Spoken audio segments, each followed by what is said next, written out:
Why are everyday investors winning while the smart money runs scared? But what happens if the individual investor's optimism finally cracks? Jim Cramer dives into the surprising resilience of the stock market, even as institutional investors flee and negative headlines dominate. They think the market's irrational because it should be going down, not up. And it never should have been able to recover so swiftly after the tsunami of selling that hit us after Liberation Day. It should have been a bear market. But it's not like people aren't selling at all. Bank of America's research department puts out this amazing report entitled Equity Client Flow Trends. It gives you a snapshot of what's going on with different kinds of investors within their organization, the institutions, the companies themselves in the form of buybacks, the private clients, that's the individuals that I think are in there buying. Under the title, Big Equity Outflows Led by Institutions and Hedge Funds, this piece of research says that we had just had the biggest week of selling in almost a year. Yep, the S&P's up 1.7%, hitting new all-time highs. And what's going on? The sixth largest outflows week in history, meaning since B of A started keeping this data in 2008. I got to tell you, that's incredible, people. According to the report, this selling was led by institutional clients, the big guys. In fact, the institutions have been net sellers in 8 of the last 9 weeks. Meanwhile, corporate client buybacks slowed to the lowest weekly level since October 2023. No hope there. So why did the market go up instead of down during this period?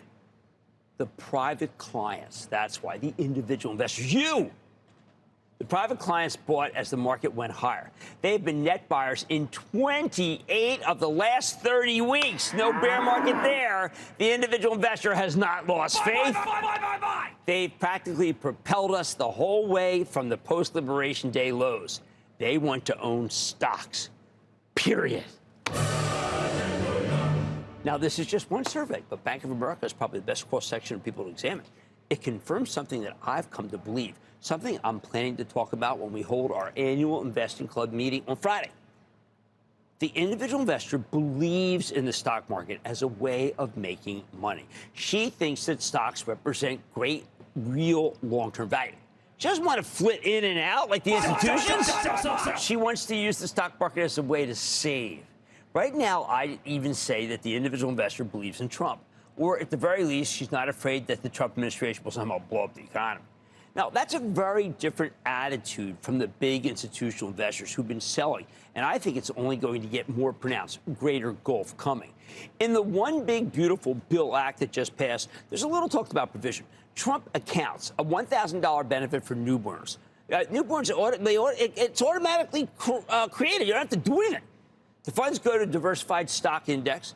Every child born in the United States between January 1st, 2025 and December 31st, 2028 is eligible if one parent has valid work-eligible Social Security number. Parents can add up to $5,000 per year to the fund, and it's worth it because these accounts are tax-deferred, no taxes to withdrawal. You want to take advantage of that? Now, I'm not saying this amount of money can move the stock market. It can't. But look, individual investors made a fortune buying into the incredible comeback after the Liberation Day meltdown. It seems to me that these individuals have faith in the future. And again, they're not worried that the Trump trade policy will wreck the economy. After this run, it almost seems kind of self-fulfilling, doesn't it? If the market could mount such a comeback after a very difficult moment, which was Liberation Day, and against all these institutions, then why not keep buying? It's working.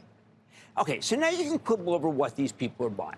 There's a lot of money going into the high-flying stocks like Palantir, and I told you 50 goes to 100, 100 goes to 200 Palantir. The nuclear power stocks, and anything that's tied to Bitcoin at all. I've been adamant that there's way too much speculation. I've been wary because we are very overbought, including tonight. But the gains have been widespread, and they appear to be indicative of broader index buying. Again, positive. And the buying strong enough to offset selling from the so-called institutional smart money. It's difficult to speculate without being too political. I do think that the previous president was not perceived as pro-stock or pro-capital, while President Trump is being seen as very pro-business, except for that 1 week after Liberation Day. I've always found that Biden observation a little odd because stocks did great under Biden. But this is about perception, not performance.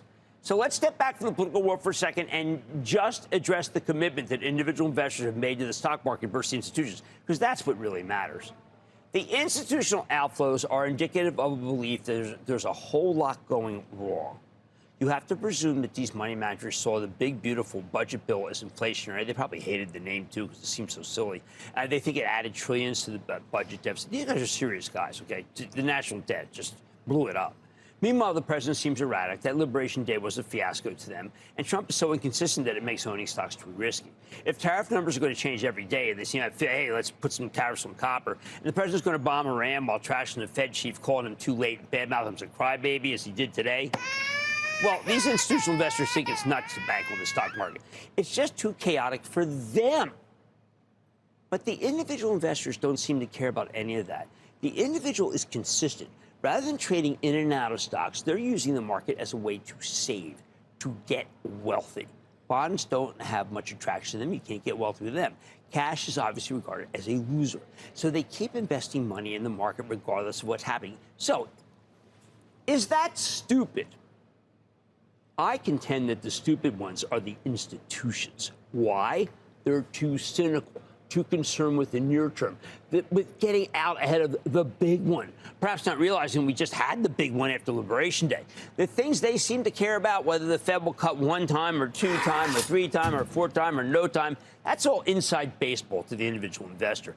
The worries about the Fed versus the president and the tradition of the Federal Reserve's independence are crucial to the people who run the big money, but I think the stuff most goes right over the heads of the individual investors.